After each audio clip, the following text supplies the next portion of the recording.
She's a DIY and sustainability enthusiast who you might have seen on your For You page. With almost 200,000 followers on TikTok, Christine Lan is showing the world how to be more sustainable in everyday life. Christine has created cosmetics in her kitchen for over a decade, and now she's kicking it up a notch with the release of her new skincare line, Olona Earth. Olona Earth is 100% natural and cruelty-free, and all of the products are made with African oils, promoting economic sustainability for hundreds of families in Madagascar. We're chatting with Christine all about her new brand. This is Advocate Now.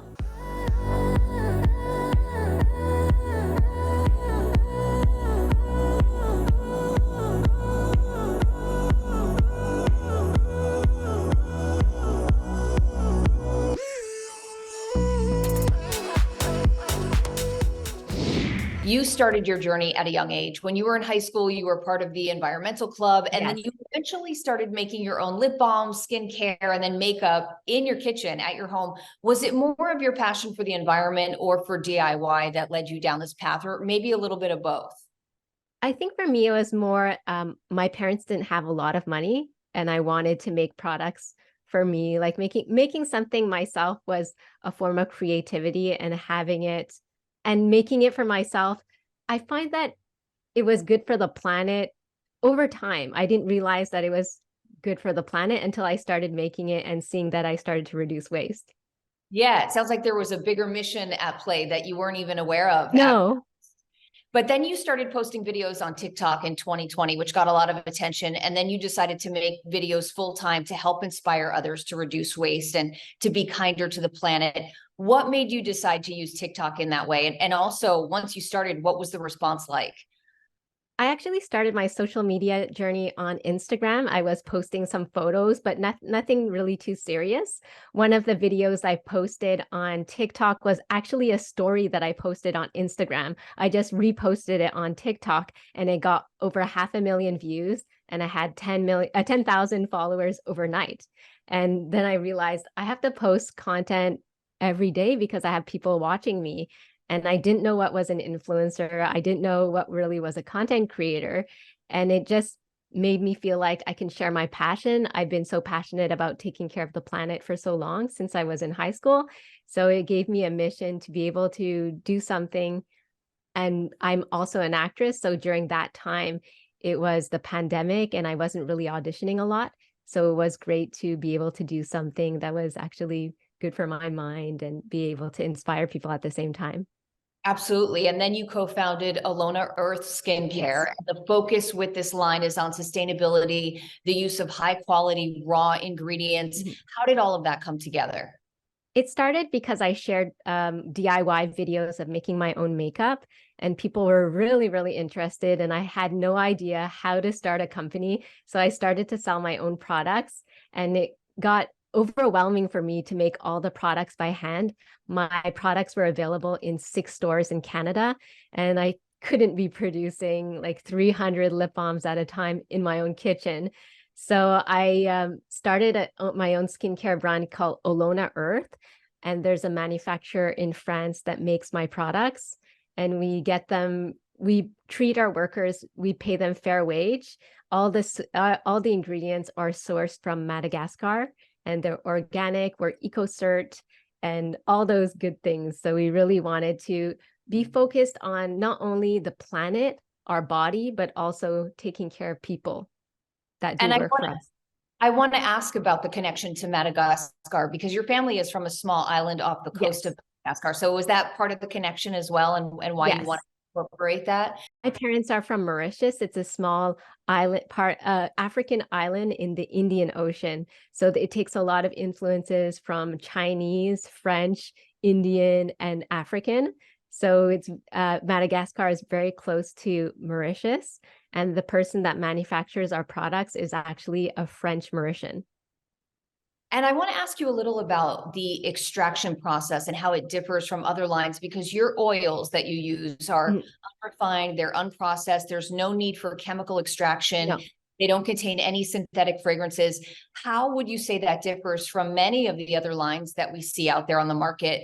And how can using processed ingredients and lines harm us?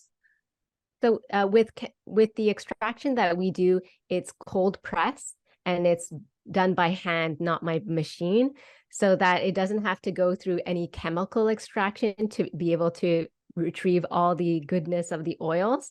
And in that way, it's slow press. So the benefits to our skin are a lot better. They're not refined in any way, and we don't add any different scents to make it smell good. So the ingredients do smell like the raw nut. So it does feel like it's coming from the tree onto your skin. So you're going to find that the jojoba oil doesn't smell like, a perfume. It smells like a nut. Everything does smell like the natural nut from earth. So that's where we differ.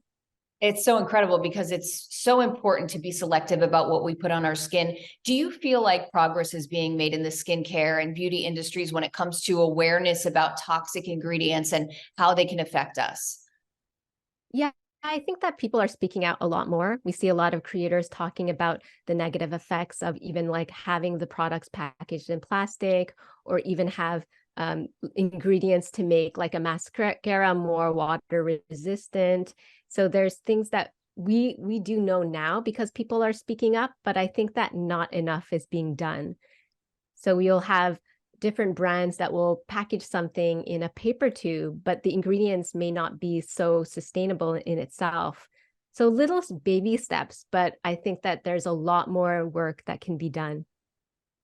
What do you think it'll take to truly transform the beauty industry? And a lot of these brands aren't doing what you're doing. I mean, is it cost involved, or how would you describe that? I think that the way people can change is just raising awareness, especially with my platform, raising awareness and having people spend the money on these small businesses that are actually making a difference. And I think that in suit, the larger corporations will have to follow, because people demand more from their products, not just to have a shiny packaging, but also to know that it's doing good for the planet and also for our bodies too. I think that by doing these little changes, it's going to help progress it into the right direction. The cost is also more expensive because to have the certifications, a company could say that they're cruelty-free, but they need to have the certification to prove. So each certification that we had to pay for. So even something that's organic or eco-cert, it's hard to tell if a company says that they take care of the planet if they don't have those credentials or those certifications that back it up. So that's where we differ. You are also the founder of Eco Amical, which is an online platform where you provide healthy recipes and inspirational insights on reducing waste. What are some of the ways that you teach people to reduce waste while also helping them save money at the same time? A lot of my content focuses around how to reduce waste in your kitchen. So I have recipes of making pickles out of watermelon rinds. My mom also taught me that when I was growing up. So a lot of things were from my parents teaching me not to waste anything that I ate. Mm-hmm. So yeah, on the platform, I talk about ways to reduce waste. I also show things that you can reduce to reduce plastic waste, like a shampoo bar instead of using shampoo that comes in a plastic container. All these little things make a difference. A lot of people say that one person can't make a difference, but one person can inspire a big change. Absolutely. Once you started building your online presence through social media and your other platforms, was it encouraging to see this eco-minded community forming? Yes, I thought it was really interesting to see people, even young girls, want to be able to change, and they would message me and say, I want to use a menstrual cup, but my mom doesn't want me to. And it was nice to see I could influence younger generations to make a positive change for the future. That was very inspiring for me. Absolutely. It's inspiring to us as well. Thank you for everything that you're doing, Christine, and for taking some time to chat with us today. Thank you so much. I'm Sonia Baghdadi. Thanks for watching and advocating. For more stories and content like this, visit advocate.com and advocatechannel.com.